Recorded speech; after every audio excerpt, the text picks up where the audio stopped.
This is the Global News Podcast from the BBC World Service. I'm Janat Jalil, and at 14 hours GMT on Monday the 15th of November, these are our main stories. Officials in the Indian capital Delhi consider imposing a lockdown, not for COVID, but to curb severe air pollution. Lockdown because of pollution? What kind of world we are living today? We are breathing polluted air, drinking polluted water, and eating polluted food. During my childhood, I can remember my grandma making sweet millet laddus. She brings wild juicy berry. They were so tasty. I also remember playing in the mud, plucking fresh corn and vegetable from my garden, climbing trees, and talking with my guava tree at my garden. I was so connected with the nature. As I grew up, the expectation of my family also grew. They wanted me to study hard, that I hardly got time to spend with the nature. But our connection always remained. That day, I was very sad when my guava tree, which I love most, was cut down and the small garden was destroyed just to expand our house.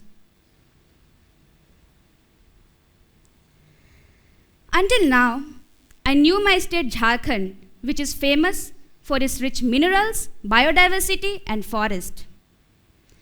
When I got admission to NIT Jamshedpur, I have to travel from my district Bokaro to Jamshedpur by bus. While traveling, I was shocked to see how the oldest trees and forests being cut down mercilessly just to expand road, constructing building and bridges. Coal mining, iron mining, factories, pollution everywhere. I was angry but helpless.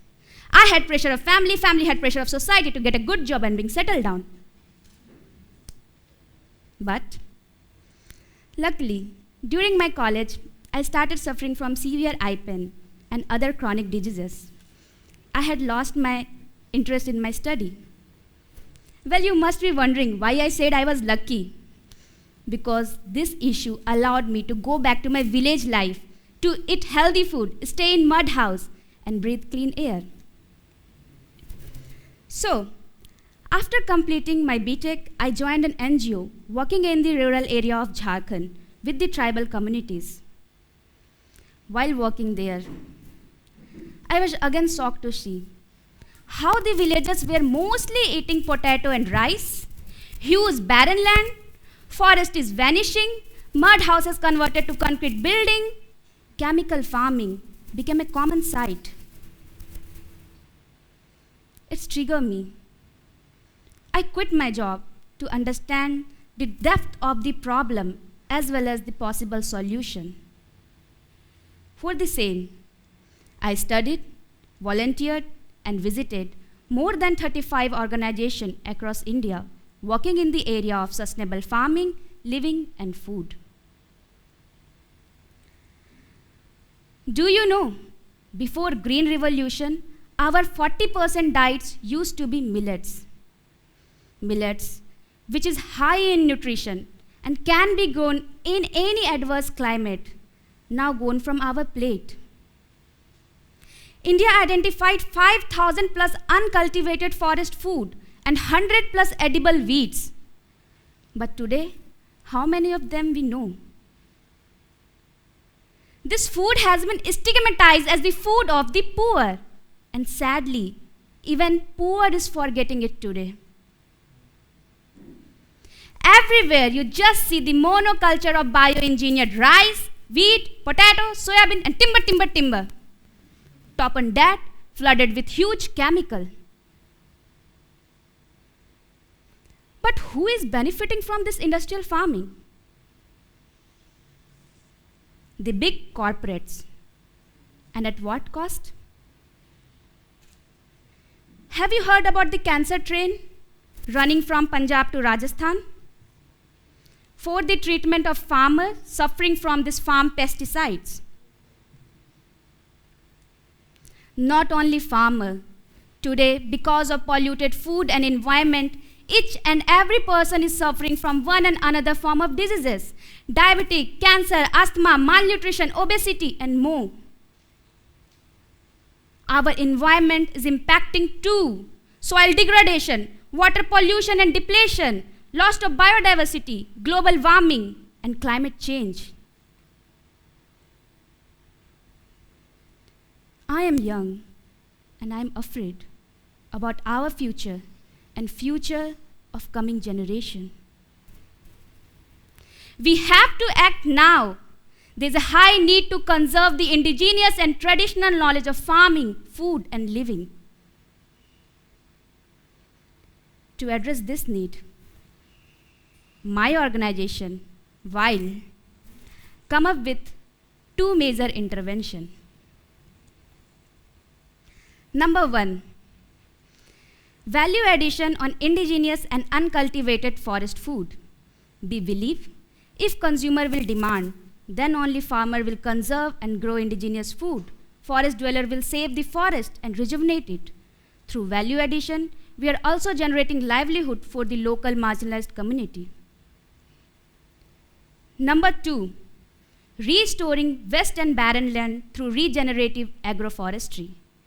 Agroforestry is a method of farming which mimics the forest, where we grow shrub, crop, plant, and treat together, which rejuvenate soil and water level, which restore biodiversity, sequestrate carbon, ensure whole the year diverse and nutritional food in the plate, and which is profitable.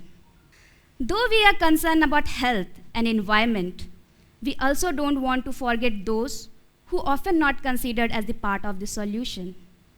Being myself partially sighted, I want to integrate visually impaired in my project along with other marginalized community. At WILD, we are going to deliver our project in 4 elements of WILD. W, wonder.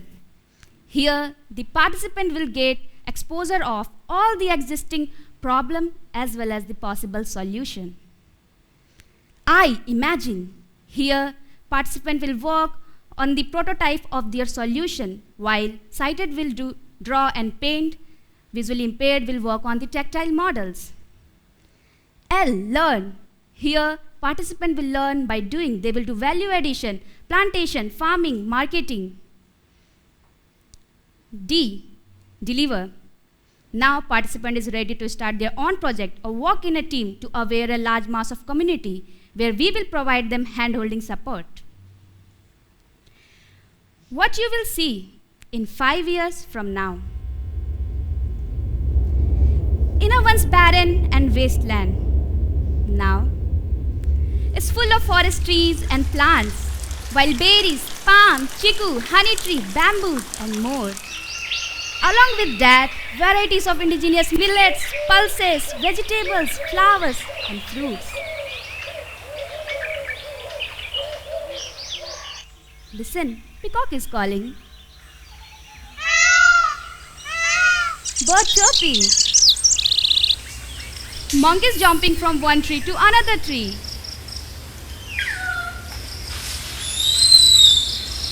Deer trying to peep from behind the tree. And if you are lucky enough, you might meet some snake on the way. Right in the center, you will see houses made of mud and bamboo. This is our training center. Welcome to WILD. Thank you.